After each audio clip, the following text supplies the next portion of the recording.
Jagat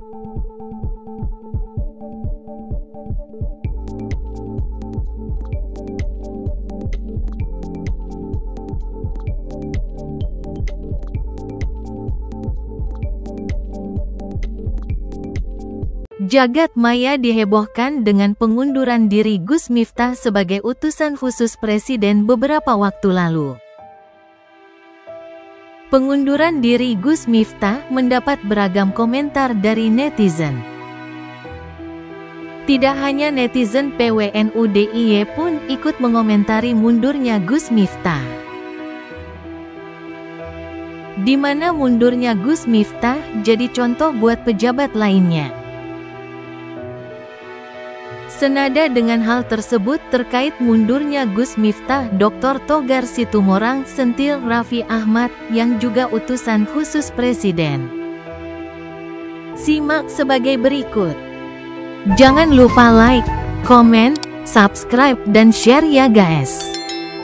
Jadi saya sebagai advokat dan juga kebijakan publik melihat fenomena terkait adanya semacam dugaan, ya, dugaan sesuatu hal yaitu perbuatan hukum terkait Gus Miftah mengolok-olok daripada pedagang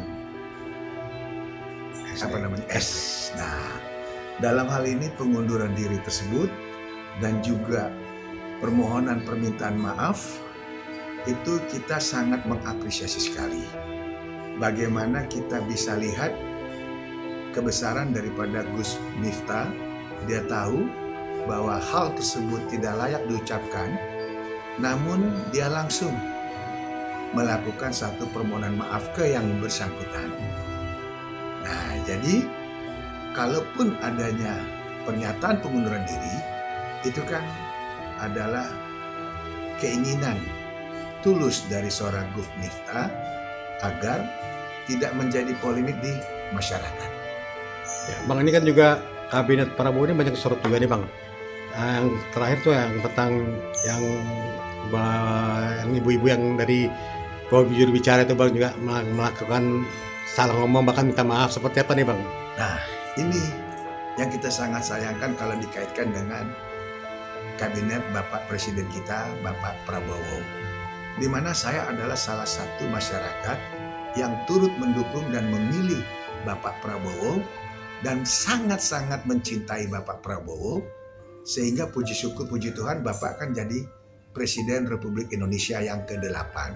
Nah, dengan adanya kegaduhan-kegaduhan ya yang dibuat oleh para pembantu dari Bapak Prabowo sendiri, ini jelas merongrong dan mengganggu daripada kewibawaan Bapak Presiden kita yang jelas dipilih oleh masyarakat dan dicintai oleh masyarakat, terbukti menang secara luar biasa. Nah, oleh sebab itu terkait tadi jubir yang menyatakan ada perkataan terkait rakyat jelata, itu juga harusnya ini tidak boleh terjadi. Karena kenapa? Penyebutan rakyat jelata ini sangat menyakitkan kita semua sebagai rakyat Indonesia. Karena saat ini tidak ada yang namanya rakyat jelata. Tidak ada yang namanya orang atas. Tidak ada yang namanya orang kaya atau orang miskin. Tidak ada. Kita adalah warga negara Indonesia. Kita adalah negara berdaulat kesatuan Indonesia, di mana kita tahu yang memegang kedaulatan adalah rakyat. Otomatis mereka yang bekerja kepada Presiden kita Bapak Prabowo harus menjaga itu, harus memahami prinsip-prinsip dasar itu, bahwa mereka harus mengabdi kepada rakyat. Penyebutan-penyebutan itu jelas melukai daripada hati rakyat. Tapi yang tentang fenomenal si Pius itu yang minta 200 triliun apa gimana tuh bagaimana Bang? Nah, demikian juga ada salah satunya Bapak Pigus, ya kalau nggak salah dia ya, itu baru diberikan jabatan, lantas meminta satu anggaran yang fantastik, yaitu sampai 2 triliun. Sementara kita belum bekerja, bisa bayangkan, kita belum bekerja, tapi kita minta anggaran yang luar biasa. Sementara kita tahu rakyat kita juga tidak semuanya yang mengalami keberuntungan. Programnya dulu dijalankan, programnya dulu ditransparasikan, disosialisasikan, sehingga kita yakin pasti anggaran itu akan diturun sendiri kalau memang dibutuhkan untuk yang namanya hak asasi manusia. Jadi benar-benar banyak disorot nih Bang kabinetnya Pak Prabowo ya Bang. Itu yang kita sangat sayangkan. Dalam hal ini yang disorot bukan Bapak Presidennya, tapi pembantu-pembantunya. Kita nggak ngerti. Ibaratnya apakah OKB orang kaya baru, kalau orang buta baru melek, atau orang bodoh jadi pintar, kan kita nggak tahu.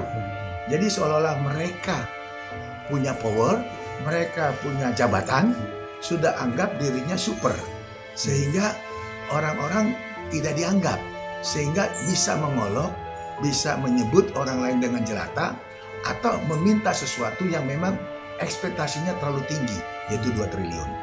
Belum bekerja.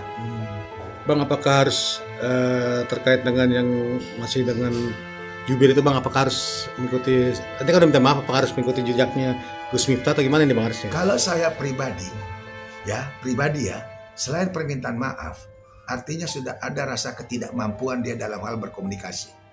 Ya, lebih bagus mundur. Karena apa? Itu tadi, orang-orang elit di posisi Bapak Presiden Prabowo itu harus betul-betul mencintai rakyat. Karena rakyat mencintai Bapak Prabowo.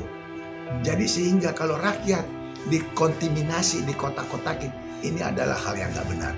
Contoh Gus Miftah, itu luar biasa. Itu sangat-sangat kita apresiasi dan kita bangga. Saya salah satu penggemar dari Gus Miftah. Dengan adanya pengunduran diri yang dinyatakan langsung, itu menandakan beliau adalah orang yang memang mempunyai jiwa besar. Bahwa jabatan bukan segala-galanya, tetapi amanah atau beban, kalau memang dia tidak merasa pas untuk melakukan satu komunikasi di depan publik, itu tadi mundur. Dan juga ada yang masih tentang Raffi Ahmad, kata juga harus mundur juga Bang. Nah itu satu lagi tuh artis nasional yang pada saat pengangkatan menjadi staf khususnya presiden itu kan menggunakan Dr. HC. Ya, nah Dr. HC ini kan tidak ada di negeri kita yang mengakui, terutama Dikti juga sudah membuat statement.